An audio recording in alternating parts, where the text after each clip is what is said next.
Israel Hamas మధ్య జరుగుతున్న భీకర యుద్ధానికి ఎండ్ పడనుందా? మరికొన్ని రోజుల్లో ఇరు వర్గాల మధ్య శాంతి ఒప్పందం కుదరనుందా అంటే అవునని అంటున్నారు అమెరికాకు కాబోయే అధ్యక్షుడు డొనాల్డ్ ట్రంప్.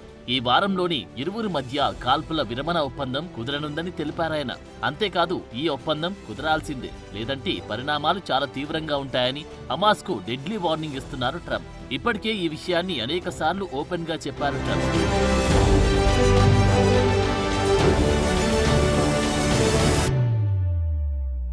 అమెరికా ప్రస్తుత అధ్యక్షుడు జో బైడెన్ ఇటీవల ఇచ్చిన స్టేట్మెంట్లు శాంతి ఒప్పందం కుదరనుందని ప్రకటించారు. ఈ యుద్ధాన్ని ఆపేందుకు తాము కట్టుబడి ఉన్నామన్నారు.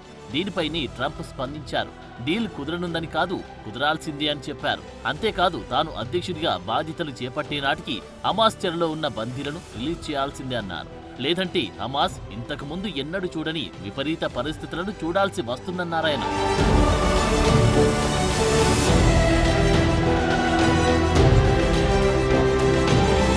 మరోవైపు హమాస్, ఇజ్రాయెల్ మధ్య చర్చలు కూడా ముందడుగు పడుతున్నట్టు తెలుస్తోంది. కొన్ని రిపోర్ట్ల ప్రకారం ఇప్పటికీ కొన్ని అంశాలపై ఇరు వర్గాలు అంగీకారానికి వచ్చినట్టు తెలుస్తోంది. డీల్లోని కొన్ని ముఖ్యాంశాలేంటంటే హమాస్ చెరలో ఉన్న 33 మంది ఇజ్రాయెల్ పౌరులను రిలీజ్ చేయనున్నారు. అయితే ఇందులో మహిళలు, చిన్నారులు, వృద్ధులు, గాయపడిన వారు ఉండాలని కండిషన్ పెట్టారు. దీనికి హమాస్ అంగీకరించినట్టు తెలుస్తోంది. అయితే దీనికి బదులుగా 150 నుంచి 200 మంది హమాస్ ఫైటర్లు పాలస్తీనా ప్రజలను విడిచిపెట్టాలని డిమాండ్ చేస్తోంది హమాస్.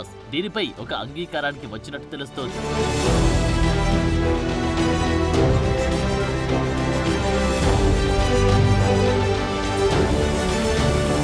అయితే హమాస్ చేస్తున్న ఒక డిమాండ్ కి మాత్రం నో చెబుతోంది ఇజ్రాయెల్. ఇటీవల హమాస్ యహ్యా సిన్వర్ ను మట్టుబెట్టింది ఇజ్రాయెల్ ఆర్మీ. అతని మృతదేహాన్ని అప్పగించాలని డిమాండ్ చేస్తోంది. దీనికి మాత్రం కరాఖండిగా నో చెబుతోంది ఇజ్రాయెల్. అంతేకాదు ఇజ్రాయెల్ చెరలో ఉన్న హమాస్ కీలక నేతలను కూడా రిలీజ్ చేయాలని డిమాండ్ చేస్తోంది. దీనిపై మాత్రం చర్చలు జరుగుతున్నాయి.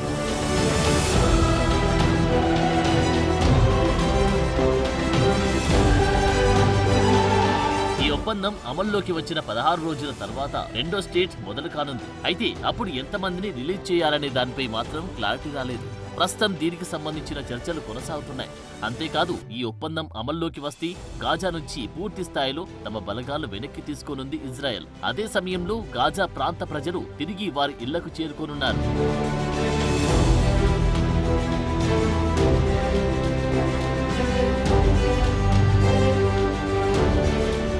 హమాస్ ఇజ్రాయెల్ పై దాడి చేసి మొత్తం 251 మంది ఇజ్రాయెల్ పౌరులను బందీలుగా చేసుకుంది. వీరిలో ఇప్పటి వరకు 94 మందిని విడిచిపెట్టింది ఇజ్రాయెల్. సర్చ్ ఆపరేషన్ లో మరో 34 మంది మృతదేహాలు గుర్తించారు. ఇక మిగతా వారిని విడిపించేందుకు కృషి చేస్తోంది. ప్రస్తుత పరిణామాలు చూస్తుంటే హమాస్ కాస్త వెనుకడుగు వేసే అవకాశాలే కనిపిస్తున్నాయి. ట్రంప్ బాధ్యతలు చేపడుతూ ఉండడం, ఇజ్రాయెల్ దూకుడు, సిరియాలో అసద్ ప్రభుత్వం కూలిపోవడం, హెజ్బుల్లా వీక్ కావడం, ఇలా అనేక అంశాలు ఇప్పుడు హమాస్ కు వ్యతిరేకంగా మారుతున్నాయి.